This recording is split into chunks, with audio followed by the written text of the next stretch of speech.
ಎಲ್ಲರಿಗೂ ನಮಸ್ಕಾರ. ರತ್ನವಾಣಿ ಯೂಟ್ಯೂಬ್ ಚಾನಲ್ಗೆ ನಿಮಗೆಲ್ಲ ಸ್ವಾಗತ.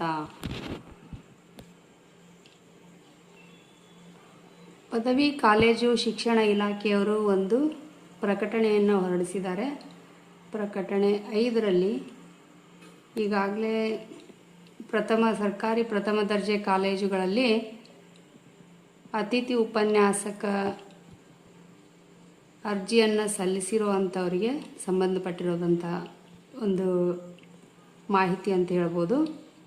ಇಲ್ಲಿ ಆನ್ಲೈನ್ ಕೌನ್ಸಿಲಿಂಗ್ ಮೂಲಕ ಅತಿಥಿ ಉಪನ್ಯಾಸಕರನ್ನು ಆಯ್ಕೆ ಮಾಡಿಕೊಳ್ಳುವ ಸಂಬಂಧ ಆಯ್ಕೆ ಪ್ರಕ್ರಿಯೆಯ ವೇಳಾಪಟ್ಟಿ ಈ ಕೆಳಗಿನಂತಿದೆ ಅಂತ ಹೇಳಿದ್ದಾರೆ. ಇದೇನಪ್ಪ ಅಂದರೆ, ಕೌನ್ಸಿಲಿಂಗ್ಗೆ ಅರ್ಹರಿರುವ UGC ನಿಗದಿತ ವಿದ್ಯಾರ್ಹತೆ ಹೊಂದಿರುವ ಅಭ್ಯರ್ಥಿಗಳ ಮೆರಿಟ್ ಪಟ್ಟಿ ಹಾಗೂ ಕಾರ್ಯಭಾರ ಪ್ರಕಟಿಸುವ ದಿನಾಂಕ ನಿನ್ನೆ ದಿವಸ 31ನೇ ತಾರೀಕಿಗೆ ಇದನ್ನು ಹೊರಡಿಸಿದ್ದಾರೆ. ಇನ್ನು 1ನೇ ತಾರೀಕಿನಿಂದ ಅಭ್ಯರ್ಥಿಗಳ ಮೆರಿಟ್ ಪಟ್ಟಿ ಅನ್ವಯ ಕಾಲೇಜು ಆಯ್ಕೆಗೆ ಆನ್ಲೈನ್ ಕೌನ್ಸಿಲಿಂಗ್ ಪ್ರಕ್ರಿಯೆ ಪ್ರಾರಂಭ ದಿನಾಂಕ ಅಂತ ಹೇಳಲಾಗಿದೆ. ಅಂದರೆ ಇವತ್ತಿನಿಂದ ಈಗಾಗಲೇ ಕೌನ್ಸಿಲಿಂಗ್ ಪ್ರಕ್ರಿಯೆ ಆರಂಭವಾಗಿರುತ್ತೆ. ವಿಶೇಷ ಸೂಚನೆ ಅಂತಲೂ ಕೊಟ್ಟಿದ್ದಾರೆ ನೋಡಿ. ಇಲ್ಲಿ ಕೌನ್ಸಿಲಿಂಗ್ ಶೆಡ್ಯೂಲ್ ಮತ್ತು ವಿಷಯವಾರು ಕೌನ್ಸಿಲಿಂಗ್ ವಿಡಿಯೋ ಕಾನ್ಫರೆನ್ಸ್ ಲಿಂಕ್ಗಳನ್ನು ಇಲಾಖೆಯ ವೆಬ್ಸೈಟ್ನಲ್ಲಿ ಪ್ರಕಟಿಸಲಾಗುವುದು. ಈಗಾಗಲೇ ಇವತ್ತು ನಡೀತಾ ಇರುವಂತಹ ಕೌನ್ಸಿಲಿಂಗ್ ಒಂದು ವಿಡಿಯೋ ಕಾನ್ಫರೆನ್ಸ್ ಲಿಂಕ್ ಏನಿದೆಯಲ್ಲ, ಈಗಾಗಲೇ ಬಿಟ್ಟಿದ್ದಾರೆ, ನಿನ್ನೆ ದಿವಸನೇ ಬಿಟ್ಟಿದ್ರು. ಈಗ ರಾಜ್ಯವ್ಯಾಪಿ ಉಳಿಕೆ ವೃಂದ ಮತ್ತು ಕಲ್ಯಾಣ ಕರ್ನಾಟಕ ವೃಂದಗಳಲ್ಲಿ ಕಾರ್ಯಭಾರಕ್ಕೆ ಅನುಗುಣವಾಗಿ ಅಗತ್ಯವಿರುವ ಅತಿಥಿ ಉಪನ್ಯಾಸಕರ ಸಂಖ್ಯೆಗಳಿಗೆ ಮೆರಿಟ್ ಅನುಸಾರ 1:1 ಪ್ರಮಾಣದಲ್ಲಿ ಅರ್ಹ ಅಭ್ಯರ್ಥಿಗಳ ಪಟ್ಟಿಯನ್ನು ಸಿದ್ಧಪಡಿಸಲಾಗಿದೆ. ಇಲ್ಲಿ ಸೂಚನೆಗಳನ್ನು ಗಮನವಿಟ್ಟು ನೋಡಬೇಕಾಗುತ್ತೆ. 1ನೇ ಸೂಚನೆ, UGC ನಿಗದಿಪಡಿಸಿರುವ ವಿದ್ಯಾರ್ಹತೆಯಾದ ನೆಟ್, ಸ್ಲೆಟ್ ಮತ್ತು PhD ಹೊಂದಿರುವ ಅರ್ಹ ಅಭ್ಯರ್ಥಿಗಳ ಮೆರಿಟ್ ಪಟ್ಟಿಯನ್ನು ಪ್ರಕಟಿಸಲಾಗುವುದು ಹಾಗೂ ಸದರಿ ಮೆರಿಟ್ ಪಟ್ಟಿ ಅನ್ವಯ ವಿಷಯವಾರು ಸ್ಥಳ, ಕಾಲೇಜು ಆಯ್ಕೆ ಕೌನ್ಸಿಲಿಂಗ್ ನಡೆಸಲಾಗುವುದು. ನಾವು ಕೌನ್ಸಿಲಿಂಗ್ ಅಟೆಂಡ್ ಆಗ್ತೀವಲ್ಲ, ಆ ಸಮಯದಲ್ಲೇ ನಾವು ನಮಗೆ ಬೇಕಾದಂತಹ ಪ್ಲೇಸನ್ನು ಆಯ್ಕೆ ಮಾಡಿಕೊಳ್ಳೋ ಅವಕಾಶವನ್ನು ಕೊಟ್ಟಿದ್ದಾರೆ. ಇನ್ನು 2ನೇದಾಗಿ, ನಂತರ UGC ನಿಗದಿಪಡಿಸಿರುವ ನೆಟ್, ಸ್ಲೆಟ್, PhD ವಿದ್ಯಾರ್ಹತೆ ಹೊಂದಿರುವ ಅಭ್ಯರ್ಥಿಗಳ ಕೊರತೆ ಇರುವ ವಿಷಯಗಳಿಗೆ ಹಾಗೂ ಕೊರತೆ ಇರುವಷ್ಟು ಸಂಖ್ಯೆಗೆ ಅನುಗುಣವಾಗಿ UGC ನಿಗದಿಪಡಿಸಿದ ವಿದ್ಯಾರ್ಹತೆ, ನೆಟ್, ಸ್ಲೆಟ್, PhD ಹೊಂದಿಲ್ಲದಿರುವ ಅಭ್ಯರ್ಥಿಗಳ ಮೆರಿಟ್ ಪಟ್ಟಿಯನ್ನು ಮಾನ್ಯ ನ್ಯಾಯಾಲಯದ ಅನುಮತಿ ಮೇರೆಗೆ ಪ್ರಕಟಿಸಿ ಸದರಿ ಮೆರಿಟ್ ಪಟ್ಟಿ ಅನ್ವಯ ವಿಷಯವಾರು ಸ್ಥಳ, ಕಾಲೇಜ್ ಆಯ್ಕೆ ಕೌನ್ಸಿಲಿಂಗ್ ನಡೆಸಲಾಗುವುದು. ಅಂದರೆ ಈಗ ನೆಟ್, ಸ್ಲೆಟ್ ಮತ್ತು PhD ಪದವಿಗಳನ್ನು ಪಡೆದಂತಹ ಅಭ್ಯರ್ಥಿಗಳ ಮೊದಲು ಅವರ ಒಂದು ಕೌನ್ಸಿಲಿಂಗ್ ಪ್ರಕ್ರಿಯೆಯನ್ನು ಪೂರ್ಣಗೊಳಿಸಿದ ನಂತರ ಉಳಿಕೆಯಾಗುವಂತಹ ಪೋಸ್ಟ್ಗಳಿರ್ತವೆ, ಅವುಗಳಿಗೆ ನೆಟ್, ಸ್ಲೆಟ್, PhD ಆಗದೇ ಇರುವಂತಹ ಅಭ್ಯರ್ಥಿಗಳನ್ನು ಆಯ್ಕೆ ಮಾಡಿಕೊಳ್ತಾರೆ. ಇನ್ನು ಕಾಲೇಜು ಇನ್ನು 3ನೇ ಪಾಯಿಂಟ್ ಬಂದ್ಬಿಟ್ಟು, ಕಾಲೇಜು ಆಯ್ಕೆ ಮಾಡಿಕೊಂಡ ಅಭ್ಯರ್ಥಿಗಳು ಕಾಲೇಜು ವಾರು ಆಯ್ಕೆ ಪಟ್ಟಿ ಪ್ರಕಟಗೊಂಡ ದಿನಾಂಕದಿಂದ ಮುಂದಿನ 3 ಕರ್ತವ್ಯದ ದಿನಗಳ ಒಳಗಾಗಿ ಕೌನ್ಸಿಲಿಂಗ್ನಲ್ಲಿ ಆಯ್ಕೆ ಮಾಡಿಕೊಂಡ ಕಾಲೇಜಿನಲ್ಲಿ ಕರ್ತವ್ಯಕ್ಕೆ ಹಾಜರಾಗುವುದು. ಕೌನ್ಸಿಲಿಂಗ್ ನಡೆಯುತ್ತಲ್ಲ, ನಡೆದ ನಂತರ ಅವರು ಆಯ್ಕೆ ಪಟ್ಟಿ ಪ್ರಕಟ ಮಾಡ್ತಾರೆ. ಪ್ರಕಟಗೊಂಡ ನಂತರ 3 ದಿನ ನಾವು ಕರ್ತವ್ಯದ ದಿನಗಳಲ್ಲೇ ಕೌನ್ಸಿಲಿಂಗ್ನಲ್ಲಿ ಆಯ್ಕೆ ಮಾಡಿಕೊಂಡಂತಹ ಅಭ್ಯರ್ಥಿಗಳು ಕಾಲೇಜ್ಗೆ ಹೋಗಿ ಕರ್ತವ್ಯಕ್ಕೆ ಹಾಜರಾಗಬೇಕಾಗಿರುತ್ತೆ. ಕಾಲೇಜು ಆಯ್ಕೆ ಮಾಡಿಕೊಂಡ ಅಭ್ಯರ್ಥಿಗಳು ಕಾಲೇಜು ವಾರು ಆಯ್ಕೆ ಪಟ್ಟಿ ಪ್ರಕಟಗೊಂಡ ದಿನಾಂಕದಿಂದ 3 ಕರ್ತವ್ಯದ ದಿನಗಳ ವರ್ಕಿಂಗ್ ಡೇಸ್ ಒಳಗಾಗಿ ಕೌನ್ಸಿಲಿಂಗ್ನಲ್ಲಿ ಆಯ್ಕೆ ಮಾಡಿಕೊಂಡ ಕಾಲೇಜಿನಲ್ಲಿ ಕರ್ತವ್ಯಕ್ಕೆ ಹಾಜರಾಗದೇ ಇದ್ದಲ್ಲಿ ಅಂತಹ ಅಭ್ಯರ್ಥಿಗಳನ್ನು ಮುಂದಿನ ಸುತ್ತಿನ ಆನ್ಲೈನ್ ಕೌನ್ಸಿಲಿಂಗ್ಗೆ ಪರಿಗಣಿಸಲಾಗುವುದಿಲ್ಲ. ಇದನ್ನು ಗಮನವಿಟ್ಟು ಕೇಳಿಸ್ಕೊಳ್ಬೇಕಾಗುತ್ತೆ. ಯಾಕಪ್ಪ ಅಂದರೆ 3 ದಿನ ಏನು ಕಾಲೇಜಿಗೆ ನಾವು ಹೋಗಿ ಅಟೆಂಡ್ ಆಗೋದಿರುತ್ತೋ, ಆಯ್ಕೆ ಪಟ್ಟಿ ಪ್ರಕಟಗೊಂಡ ದಿನಾಂಕದಿಂದ 3 ದಿನ ಕೊಟ್ಟಿರ್ತಾರೆ. ಅದೇ ಸಮಯದಲ್ಲಿನೇ ನಾವು ಹೋಗಿ ಕಾಲೇಜಿಗೆ ಕರ್ತವ್ಯಕ್ಕೆ ಹಾಜರಾಗಬೇಕಾಗುತ್ತೆ. ಇಲ್ಲ ಅಂದರೆ ಅವರ ಕೌನ್ಸ್ಲಿಂಗನ್ನು ಪರಿಗಣಿಸಲಾಗೋದಿಲ್ಲ ಅಂಥೇಳಿ ಕಟ್ಟುನಿಟ್ಟಿನ ಒಂದು ವಿಷಯವನ್ನು ಇಲ್ಲಿ ಹೇಳಲಾಗಿದೆ. ಇನ್ನು ಮುಂದಿನ ಪಾಯಿಂಟ್ ಏನಪ್ಪ ಅಂದರೆ, ಮೊದಲ ಸುತ್ತಿನ ಕೌನ್ಸಿಲಿಂಗ್ನಲ್ಲಿ ಕಾಲೇಜು ಆಯ್ಕೆ ಮಾಡಿಕೊಂಡು ಕಾಲೇಜುವಾರು ಆಯ್ಕೆ ಪಟ್ಟಿ ಪ್ರಕಟಗೊಂಡ ನಂತರ ಸಂಬಂಧಪಟ್ಟ ಕಾಲೇಜಿನಲ್ಲಿ ಕರ್ತವ್ಯಕ್ಕೆ ವರದಿ ಮಾಡಿಕೊಳ್ಳುವ ಸಂದರ್ಭದಲ್ಲಿ ಲಭ್ಯವಿರುವ ಕಾರ್ಯಭಾರಕ್ಕೆ ಅನುಗುಣವಾಗಿ ಪ್ರಾಂಶುಪಾಲರು ಅಭ್ಯರ್ಥಿಗಳ ಮೆರಿಟ್ ಅನುಸಾರ ಕಾರ್ಯಭಾರವನ್ನು ಹಂಚಿಕೆ ಮಾಡುವುದು. ಇದು ಪ್ರಾಂಶುಪಾಲರಿಗೆ ಸಂಬಂಧಪಟ್ಟಂತಹ ಒಂದು ವಿಷಯ ಆಗಿರುತ್ತೆ.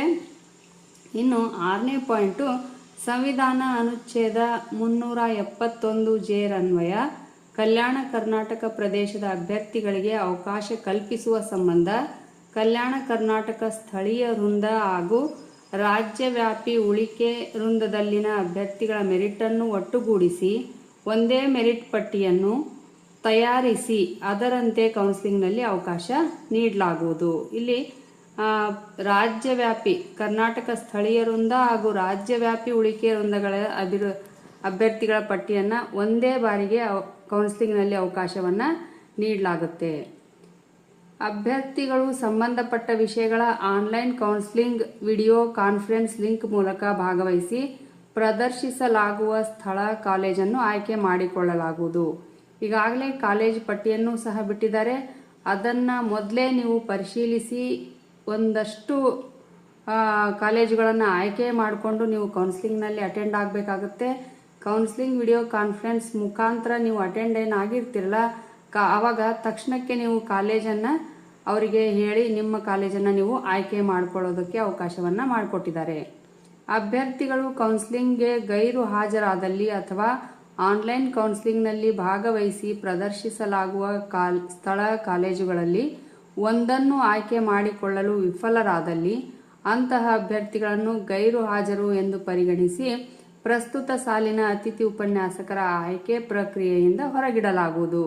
ನೋಡ್ರಿ, ಕೌನ್ಸಿಲಿಂಗ್ ನಾವು ಸಬ್ಜೆಕ್ಟಿಗೆ ತಕ್ಕಂತೆ ಯಾವಾಗಿರುತ್ತೋ ಅದೇ ದಿನ ಅಟೆಂಡ್ ಆಗಬೇಕಾಗುತ್ತೆ. ಅಕಸ್ಮಾತಾಗಿ ಅಟೆಂಡ್ ಆಗಲಿಲ್ಲ ಅಂದರೆ ಗೈರು ಹಾಜರಿ ಅಂತೇಳಿ ಪರಿಗಣಿಸಿ ಅವರನ್ನು ಈ ಪ್ರಕ್ರಿಯೆಯಿಂದ ಹೊರಗಿಡಲಾಗುವುದು ಅಂತ ಹೇಳಲಾಗಿದೆ. ಹಾಗಾಗಿ ಯಾವುದೇ ಕಾರಣಕ್ಕೂ ಗೈರು ಹಾಜರಾಗೋದಕ್ಕೆ ಹೋಗಬೇಡ್ರಿ. ಇನ್ನು ಮುಂದಿನ ಪಾಯಿಂಟ್ ಬಂದು, ಅಭ್ಯರ್ಥಿಗಳು ನಿಗದಿಪಡಿಸಿದ ಟೈಮ್ ಶೆಡ್ಯೂಲ್ನಲ್ಲಿಯೇ ಕೌನ್ಸಿಲಿಂಗ್ನಲ್ಲಿ ಭಾಗವಹಿಸತಕ್ಕದ್ದು.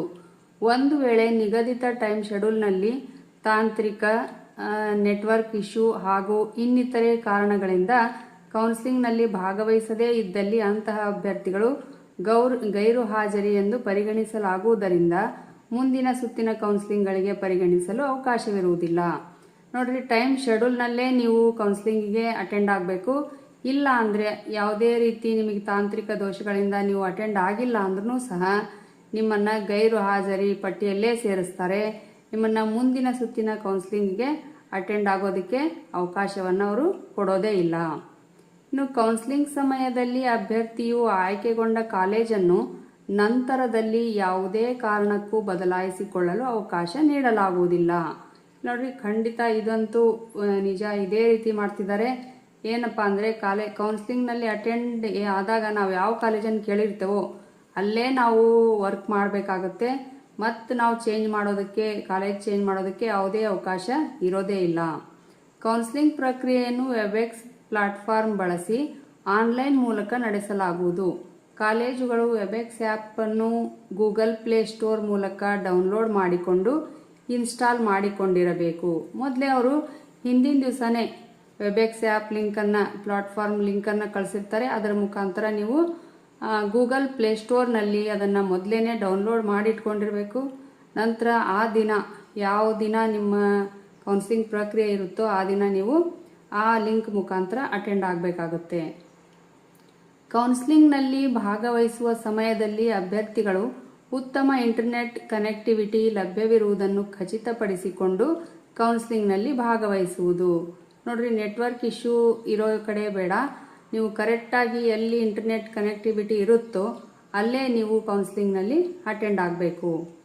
ಅಭ್ಯರ್ಥಿಗಳು ಸರ್ಕಾರದಿಂದ ವಿತರಿಸಿರುವ ತಮ್ಮ ಅಧಿಕೃತ ಗುರುತಿನ ಚೀಟಿಯನ್ನು, ಆಧಾರ್ ಕಾರ್ಡ್, ವೋಟರ್ ID ಇತ್ಯಾದಿಗಳನ್ನು ಹಾಜರುಪಡಿಸಿ ಕೌನ್ಸಿಲಿಂಗ್ನಲ್ಲಿ ಭಾಗವಹಿಸುವುದು.